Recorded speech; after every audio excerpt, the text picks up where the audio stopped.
Dover মাছ এ আলাদা একটা test, দেখি পাওয়া যায় কিনা। ডোবা শেষ লোকে, ওয়ালাইকুম সালাম। মাছ কি বিক্রির মতো মাছ আছে? হ্যাঁ মাছ আছে? যদি বেচার মতো মাছ থাকে তাহলে একটু দেখান, আমি করে মাছ কিনে নিয়ে যাই।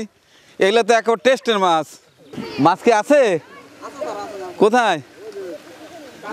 আচ্ছা একটু দেখান, দেখি যদি পছন্দ হয় দরদামে পরে তাহলে মাছ নেই। দর্শক, চমৎকার দৃশ্য, এই যে মাছ ধরা হচ্ছে। সেই ছোটবেলার কথা মনে পড়ে গেল, এ আলাদা একটা মজা। আমার মনে আছে ছোটবেলা যখন বিলে মাছ ধরতে যেতে হবে এইভাবে কাদার মধ্যে, মাঝে মধ্যে জিয়েলে কাটা দিত, কি প্রচন্ড ব্যথা। এর মধ্যে কাউকে জিয়েলে কাটা দেয় নাই? আচ্ছা দেখি কি মাছ আছে একটু দেখি।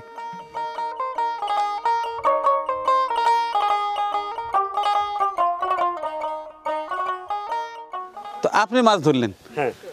আচ্ছা, এই পুকুর বলি, পাকার বলি, ডোবা বলি, এই ডোবাটা কি আপনার না? আপনি কিভাবে এখান থেকে ইয়ে করলেন?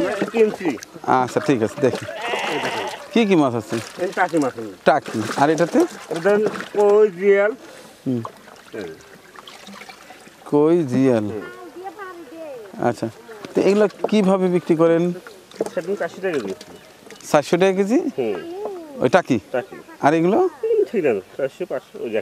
দেখি একটা, আমার একটু তোলেন তো দেখি। আচ্ছা, মাপার যন্ত্র আছে? না, যন্ত্র নাই। তাহলে কিভাবে? তাহলে 2 কেজি কত নেবেন? না হ্যাঁ 500 টাকা কেজি। আচ্ছা আমি 1000 টাকা দিচ্ছি, আপনি যে করে দেওয়া দেন, আপনার সাথে দরদামের কিছু নাই।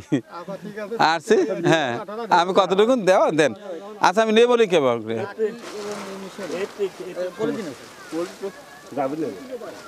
ডবল করেন।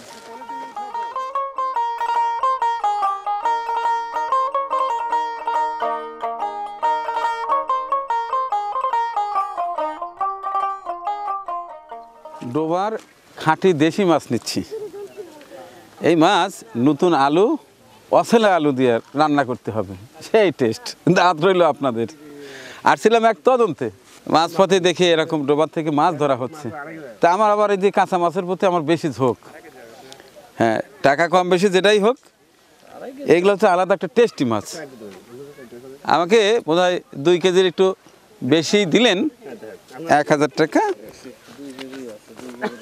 আচ্ছা যতটুকু আছে, যেহেতু মাপ দিতে পারলেন না আন্দাজে, ওইটা 1000 টাকা, এর কম বেশির কি আছে।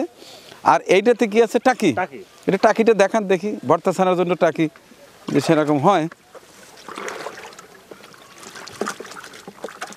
টাকি ভালো, ভর্তা ছানা ভালো, কিন্তু নেওয়াই তো মুশকিল। এই যে আরে চলে আসছে, দেন এখন একবারে।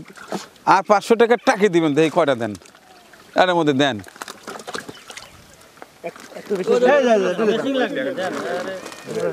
এই হলো শখের তোলা, বুঝলেন নাই?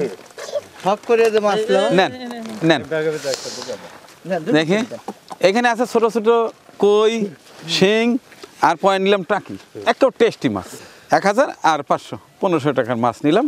সবার কিন্তু দাওয়াত, চলে আসবেন আমার বাড়িতে। এখন অছেলা আলু, নতুন আলু দিয়া সেই স্বাদ। চলেন তাহলে, জিয়ালে কাউ কাটা দেয় নাই? আচ্ছা হ্যাঁ, আগে ধরছেন, আর এখন কি উন্মুক্ত করে দিচ্ছেন, যে যেমন ধরে নিতে পারে? হ্যাঁ, এই একটা ডোবা, বড় সড়ো একটা ডোবা। এখানে বর্ষার পানি ছিল, বর্ষার পানি নেমে যাওয়ার পরে এই ডোবার যে মালিক, তার কাছ থেকে কিনে নেয় জনৈক এক জেলে। তিনি সারা রাত শ্যালোর মেশিনের মাধ্যমে পানি শুকিয়ে তারপরে মাছ ধরেন, এবং মাছ ধরার শেষে উন্মুক্ত করে দিয়েছে। এলাকার ছোট বড় সবাই এসে মনের আনন্দে মাছ ধরছে। এটি যে যেমন ধরতে পারে।